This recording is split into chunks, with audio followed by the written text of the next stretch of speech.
Assalamualaikum warahmatullahi wabarakatuh. Bismillahirrahmanirrahim. Alhamdulillahirabbil alamin. Assalatu wassalamu ala Rasulillah Sayyidina wa Maulana Muhammadin ibni Abdillah wa ala alihi wa sahbihi wa mawala amma ba'du. Adik-adikku sekalian, kelas 7 Madrasah Sanawiyah Al-Munawwarah yang saya cinta sayangi. Alhamdulillah wa syukrulillah, kita dapat berjumpa kembali dalam keadaan sehat walafiat. Dan pada hari ini kita akan belajar materi kita, yaitu materi sejarah kebudayaan Islam, khusus kelas 7. Anak-anakku sekalian, kita akan belajar di materi SKI ini di bab pertama, yaitu bab tentang Nabi Muhammad SAW sebagai rahmatan lil alamin, yaitu rahmat bagi seluruh alam semesta. Dan pernah mendengar sebuah ayat yang ada di dalam Al-Quran, atau pernah ngaji mungkin, karena itu adalah petunjuk bagi umat manusia Al-Qurannya. Jadi kita harus rajin ngajinya. Di dalam Al-Quran Allah berfirman, A'udzubillahi minasyaitonirrajim, Bismillahirrahmanirrahim, wa ma arsalnaka illa rahmatan lil alamin. Artinya, dan tiadalah kami mengutus kamu Muhammad kecuali untuk sebagai rahmat kepada seluruh alam. Baik, selanjutnya kita akan berbicara, saya akan menjelaskan tentang kondisi masyarakat Arab sebelum datangnya Islam. Sebelum datangnya Islam, kondisi Arab sangat berbeda dengan setelah datangnya Islam. Seperti yang sudah kita tahu mungkin di pelajaran di Madrasah Ibtidaiyah sebelumnya, Anda dipelajari tentang bagaimana kondisi masyarakat Arab sebelum datangnya Islam. Jadi budaya mereka masih budaya jahiliyah. Dari aspek mana yang akan kita bahas? Aspek yang akan kita bahas adalah yang pertama dari aspek agama, politik, sosial, dan ekonomi. Masyarakat Mekah disebut jahiliyah, itu bukan jahiliyah atas keilmuannya, tetapi jahiliyah atas penyimpangan dari ajaran-ajaran tauhid yang telah diajarkan oleh Nabi Ibrahim dan diteruskan oleh Nabi Ismail. Jadi jahiliyah itu bukan berarti mereka bodoh dari sisi keilmuannya, namun mereka bodoh dari sisi keimanan kepada Allah dan juga tuntunan-tuntunan yang sudah diajarkan, disampaikan oleh para nabi-nabi sebelumnya, terutama ajaran Nabi Ibrahim dan juga Nabi Ismail alaihissalam. Nah, selanjutnya kita akan melihat beberapa materi dari sisi kondisi sosial dan juga kondisi-kondisi ekonomi, politik di bangsa Arab sebelum datangnya Islam. Silakan disimak baik-baik. Terima kasih. Peradaban bangsa Arab. Sebelum peradaban Islam memecah di tengah-tengah masyarakat Arab, bangsa Arab sebenarnya telah mengenal kehidupan politik, sosial, ekonomi, bahasa, seni, dan penggunaan metode berpikir, meskipun masih sederhana. Seperti halnya pada segi sosial ekonomi, itu terdapat masyarakat pendalaman atau badui, yaitu terjun dalam sektor pertanian. Adapun untuk masyarakat perkotaan itu melalui arti sosial politik. Di bangsa Arab itu terdapat seorang syekh atau amir yang mengurusi persoalan dalam masalah perang, pembagian harta dalam pertempuran tertentu. Lalu dari segi ilmu pengetahuan, bangsa Arab juga telah mengenal ilmu pengetahuan.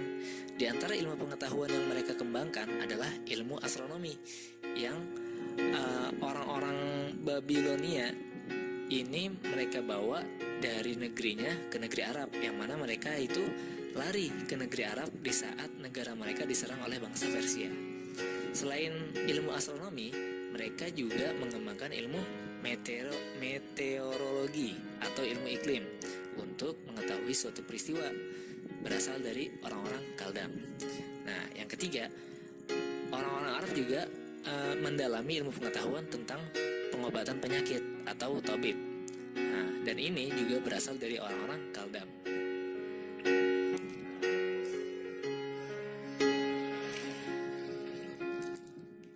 Selanjutnya, tentang agama dan kepercayaan bangsa Arab. Dalam cerita para nabi, sudah ada beberapa nabi yang diturunkan di negeri Arab, diantaranya Nabi Ibrahim. Karena itu, sejak awal, ajaran tauhid sudah tertanam di masyarakat Arab. Setelah berpuluh-puluh abad, ajaran tersebut mengalami perubahan, yang akhirnya masyarakat Arab banyak menyembah berhala.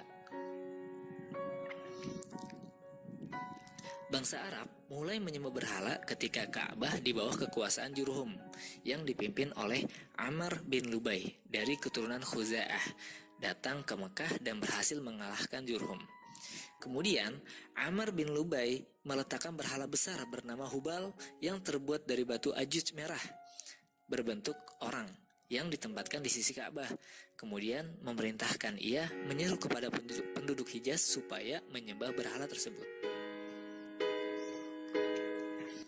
Saat bangsa Quraisy berkuasa kembali di Hijaz, Ka'bah sudah penuh dengan berhala yang berjumlah lebih dari 360 buah.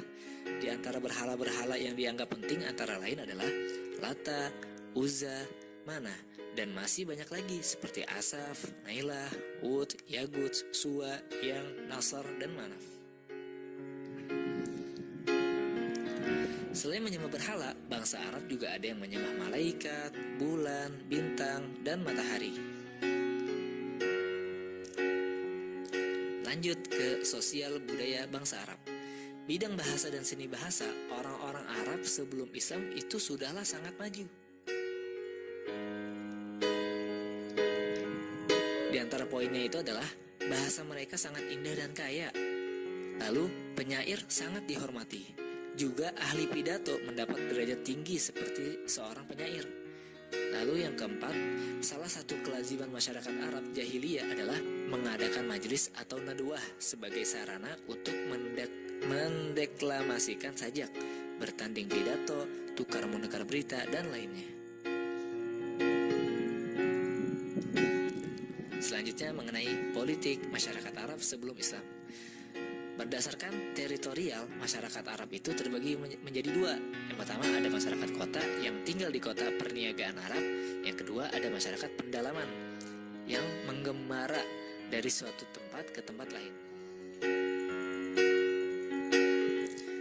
Beberapa kerajaan di Jazirah Arab yang tercatat ini ada Kerajaan Kindah, Kerajaan Ma'in dan Kerajaan Qotban, ada Kerajaan Saba, Kerajaan Himyar, Kerajaan Hirah, Kerajaan Ghassan, dan Hijaz.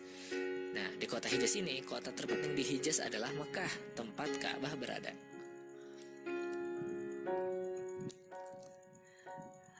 Di abad ke-5 Masehi, suku Quraisy itu berhasil merebut kekuasaan Mekah dan Ka'bah dari kelompok Khuza'ah. Mekah mengalami kemajuan di bawah kekuasaan Quraisy.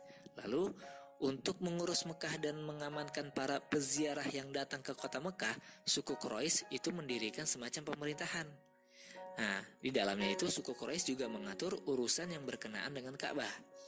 Ada 10 jabatan yang dibagikan kepada kabilah dari suku Quraisy, yaitu Hijabah yang artinya pemegang kunci Ka'bah, Sikoyah pengatur air mata Zam-Zam, Diyat kekuasaan hakim sipil dan kriminal, Sifaroh kuasa usaha negara atau duta, Liwa jabatan ketentaraan, Rifadhah pengurus pajak bagi fakir miskin, Nadwah jabatan ketua dewan, Khaiman pengurus balai musyawarah, Khazinah jabatan administrasi keuangan, dan Azlim yaitu penjaga panah peramal untuk mengetahui pendapat para dewa-dewa. Cukup sekian untuk pelajaran kita hari ini, semoga bermanfaat. Jika ada pertanyaan, tulis di kolom komentar ya.